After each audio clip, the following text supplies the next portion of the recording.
thought, 50 odd years ago, that this would be happening. How lucky I am to be here. It's quite emotional, really.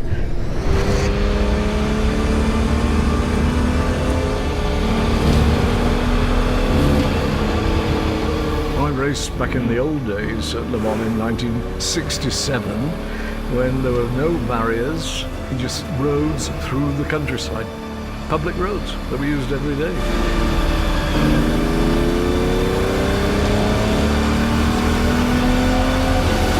Well, the Porsche 917 was obviously one of the most iconic and spectacularly successful race cars ever.